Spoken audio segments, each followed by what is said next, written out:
నడుచుకుంటూనే ఉన్నా. మొన్న సెకీ ఒప్పందం సంబంధించి సోలార్ ఎనర్జీ సెకీ వాళ్ళతో సంబంధించి ₹2.49 ఏదైతే ఒప్పందం కుదిరిందో దానికి సంబంధించి ఈటీవీలో నేను చూశాను. 1750 కోట్లు ముడుపులు అన్నీ అమెరికన్ ఏజెన్సీ ద్వారా బయటకు వచ్చిందని చెప్పి ఈటీవీలో రావడం జరిగింది. దానికి ఈటీవీ వాళ్ళు నా దగ్గరికి వచ్చి, మీరు కన్సర్న్ మినిస్టర్ కదా,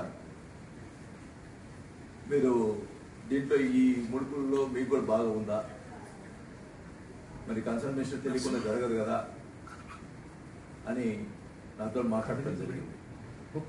నేను ఆ రోజు ఏం చెప్పాను, సెకీ వాళ్ళతో మాట్లాడింది నాకు తెలియదు.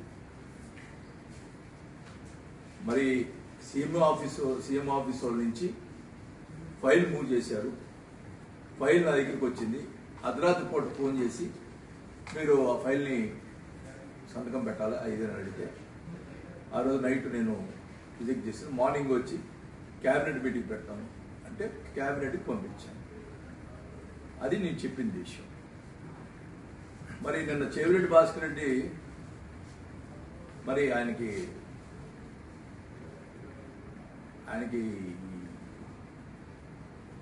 ఈ ట్రాన్స్పోర్ట్లు ఈ అవగాహన ఉందో లేదో, అయితే అవగాహన ఉందేమో కానీ క్యాబినెట్లో జరిగే విషయాలు మనకు అవగాహన లేదు. ఆయన ఏదో మాట్లాడుతూ ఉన్నాడు.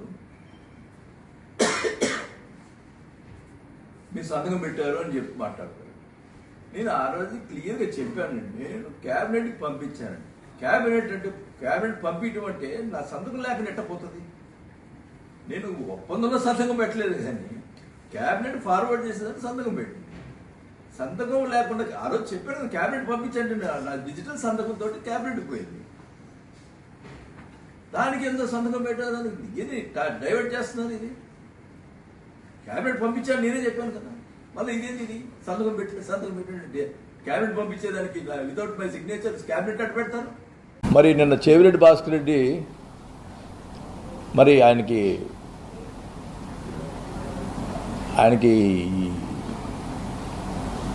ఈ ట్రాన్స్పోర్ట్లు ఈ అవగాహన ఉందో లేదో, అయితే అవగాహన ఉందేమో కానీ క్యాబినెట్లో జరిగే విషయాలు మనకు అవగాహన లేదు. ఆయన ఏదో మాట్లాడుతూ ఉన్నాడు. మీరు సంతకం పెట్టారు అని చెప్పి మాట్లాడతాడు. నేను ఆ రోజు క్లియర్గా చెప్పానండి, నేను క్యాబినెట్కి పంపించానండి. క్యాబినెట్ పంపించడం అంటే నా సంతకం లేకుండా ఎట్టపోతుంది. నేను ఒప్పందంలో సంతకం పెట్టలేదు, కానీ క్యాబినెట్ ఫార్వర్డ్ చేసేదానికి సంతకం పెట్టింది. సంతకం లేకుండా ఆ రోజు చెప్పాను కదా, క్యాబినెట్ పంపించండి, నా డిజిటల్ సంతకంతో క్యాబినెట్కి పోయింది. దానికి ఎంతో సంతకం పెట్టేదానికి ఏది డైవర్ట్ చేస్తున్నారు. ఇది క్యాబినెట్ పంపించాను నేనే చెప్పాను కదా, మళ్ళీ ఇదేంది ఇది సంతకం పెట్టండి క్యాబినెట్ పంపించేదానికి వితౌట్ క్యాబినెట్లో పంపించాం. క్యాబినెట్ డిసిషన్ తీసుకున్నారు. మరి దాని మీద జరిగింది. అంటే నేను ఆ 1750 కోట్లు నేను కూడా ముడుపులు తీసుకుని చెప్పాలనా ఏంటిది? What is this? అసలు సెకీ వాళ్ళు వచ్చినప్పుడు కానీ నన్ను మీటింగ్ పిలిచారా, లేకపోతే ఏమైనా చేశారా? ఓకే, నేను తప్పు మాట్లాడుతున్నాను, అబద్ధం మాట్లాడుతున్నాను అనుకోండి, ఓకే, సెక్రటరీ గారిని అడగండి. శ్రీకాంత్ గారు ఉన్నారు అప్పుడు సెక్రటరీ గారు. ఆయన నాకు బ్రీఫ్ చేసి, సార్ క్యాబినెట్ పంపిస్తామంటే అప్పుడు పంపించాడు. ఎందుకంటే ఆయన మీద నమ్మకం.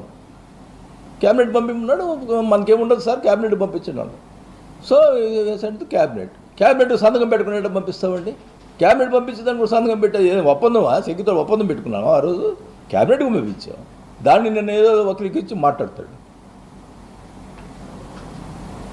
మళ్ళా నువ్వు రాజశేఖర రెడ్డి కుటుంబం వల్లే పైకి వచ్చావు అని మాట్లాడాడు.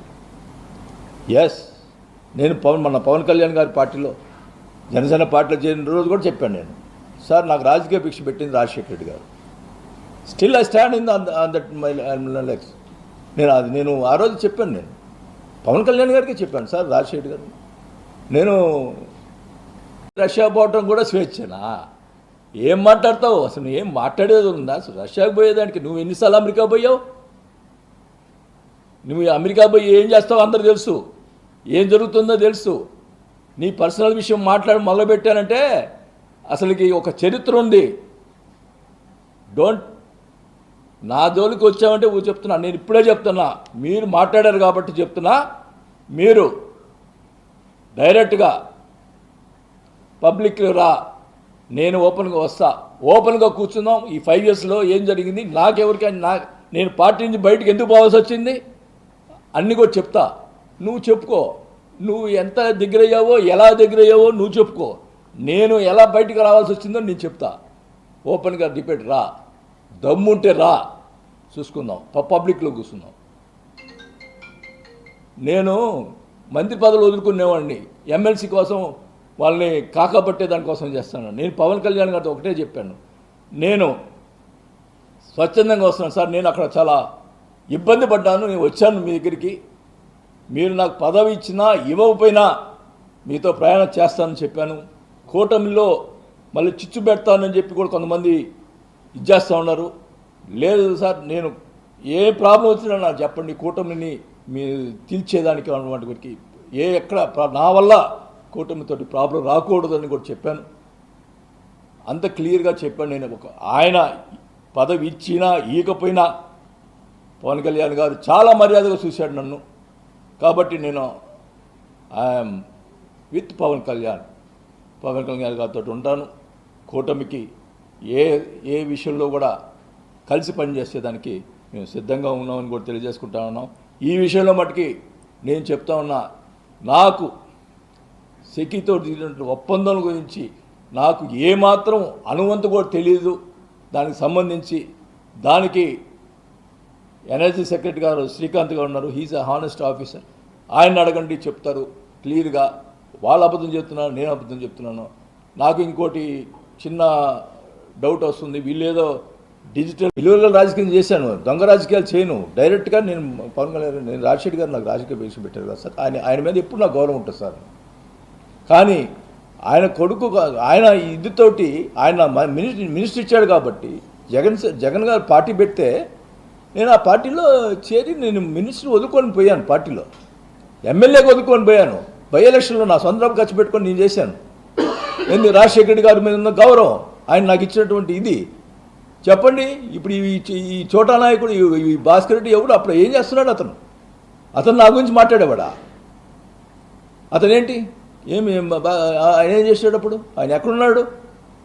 మరి నేను రాజశేఖర రెడ్డి గారు మరణించిన తర్వాత మేము మంత్రి పదవులు వదులుకున్నాం, ఎమ్మెల్యే వదులుకున్నాం.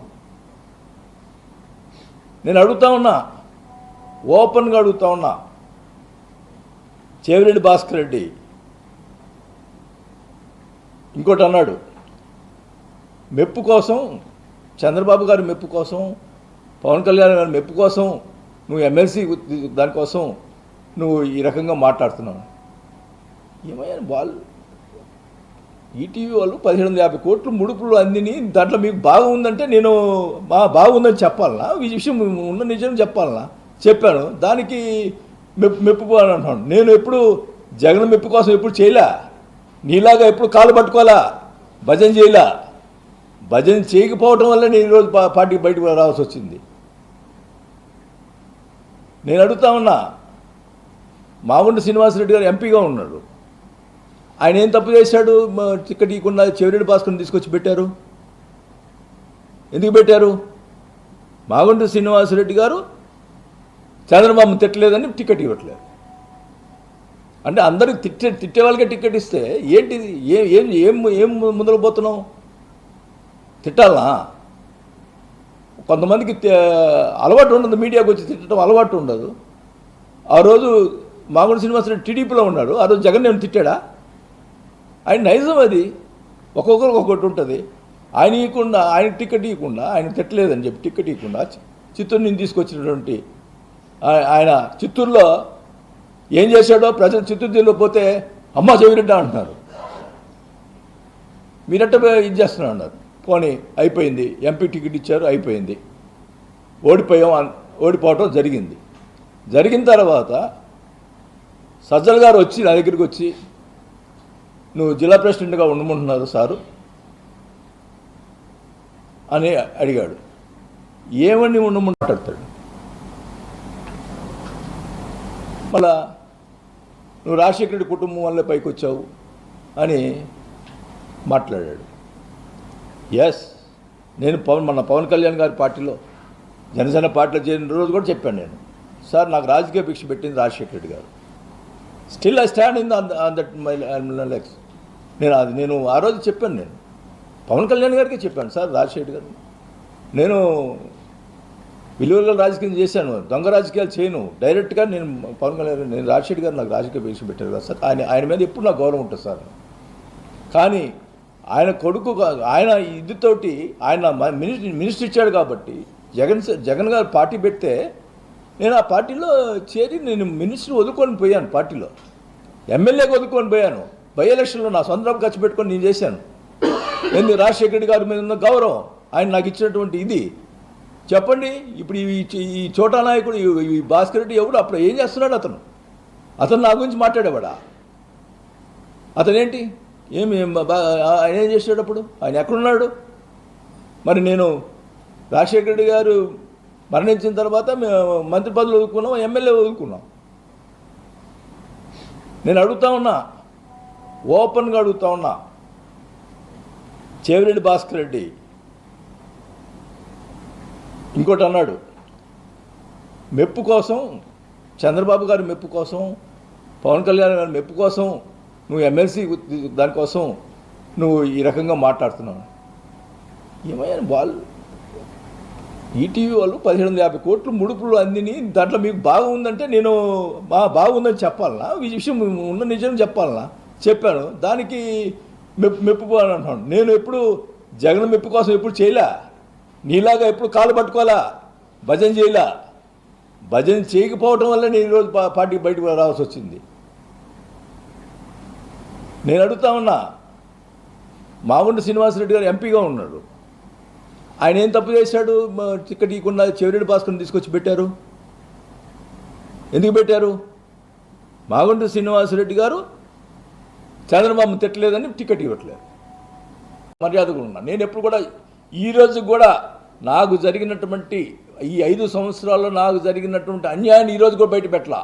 ఓకే, మీరే బయటకు వచ్చి నన్ను పర్సనల్గా మాట్లాడారు. రష్యా నేను ఆ రోజు మాట్లాడటంలో మాకు స్వతంత్రం లేదు, స్వేచ్ఛ లేదు మంత్రివర్గంలో అని చెప్పాను. చెప్పిన దానికి అతను ఏం మాట్లాడాడు, నువ్వు రష్యా ఫ్లైట్లో రష్యా పోయేదానికి స్వేచ్ఛ పోయావు కదా, అందుకంటే స్వేచ్ఛ అంటే ఫ్రెండ్స్ తోటి రష్యా పోవటం కూడా స్వేచ్ఛనా? ఏం మాట్లాడతావు అసలు? ఏం మాట్లాడేది ఉందా? అసలు రష్యాకు పోయేదానికి నువ్వు ఎన్నిసార్లు అమెరికా పోయావు? నువ్వు అమెరికా పోయి ఏం చేస్తావు అందరూ తెలుసు, ఏం జరుగుతుందో తెలుసు. నీ పర్సనల్ విషయం మొదలుపెట్టానంటే అసలుకి ఒక చరిత్ర ఉంది. నా జోలికి వచ్చామంటే చెప్తున్నా, నేను ఇప్పుడే చెప్తున్నా, మీరు మాట్లాడారు కాబట్టి చెప్తున్నా, మీరు డైరెక్ట్గా పబ్లిక్లో రా, నేను ఓపెన్గా వస్తా, ఓపెన్గా కూర్చుందాం. ఈ 5 ఇయర్స్లో ఏం జరిగింది, నాకెవరికైనా నేను పార్టీ నుంచి బయటకు ఎందుకు పోవాల్సి వచ్చింది అన్నీ కూడా చెప్తా.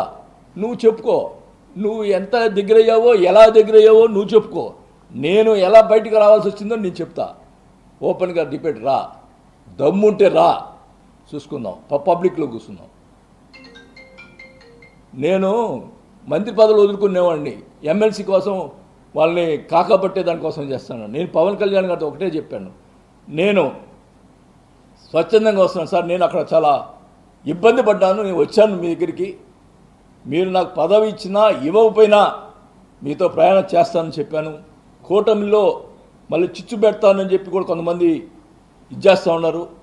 లేదు సార్, నేను ఏ ప్రాబ్లం వచ్చినా నాకు చెప్పండి, కూటమిని మీరు తీర్చేదానికి అన్నటువంటి ఎక్కడ నా వల్ల కూటమితోటి ప్రాబ్లం రాకూడదని కూడా చెప్పాను. అంత క్లియర్గా చెప్పాను. నేను ఆయన పదవి ఇచ్చినా ఇవ్వకపోయినా పవన్ కళ్యాణ్ గారు చాలా మర్యాదగా చూశాడు నన్ను. కాబట్టి నేను ఐఎమ్ విత్ పవన్ కళ్యాణ్ గారితో ఉంటాను. కూటమికి ఏ విషయంలో కూడా కలిసి పనిచేసేదానికి మేము సిద్ధంగా ఉన్నామని కూడా తెలియజేసుకుంటా ఉన్నాం. ఈ విషయంలో మటుకి నేను చెప్తా ఉన్నా, నాకు సెకీతో దిగినటువంటి ఒప్పందం గురించి నాకు ఏమాత్రం అనువంత కూడా తెలియదు. దానికి సంబంధించి దానికి ఎనర్జీ సెక్రటరీ గారు శ్రీకాంత్ గారు ఉన్నారు, హీజ్ అ హానెస్ట్ ఆఫీసర్. ఆయన అడగండి, చెప్తారు క్లియర్గా. వాళ్ళు అబద్ధం చెప్తున్నారు, నేను అబద్ధం చెప్తున్నాను. నాకు ఇంకోటి చిన్న డౌట్ వస్తుంది, వీళ్ళేదో డిజిటల్ సైన్లు కూడా ఏమన్నా చేయగలుగుతారేమో, అది కూడా డౌట్ వస్తూ ఉంది. దానికి సంబంధించి ఒక క్లారిఫికేషను మీ ముందులే నేను మాట్లాడదలుచుకున్నా, తర్వాత మీతో చెప్తాను.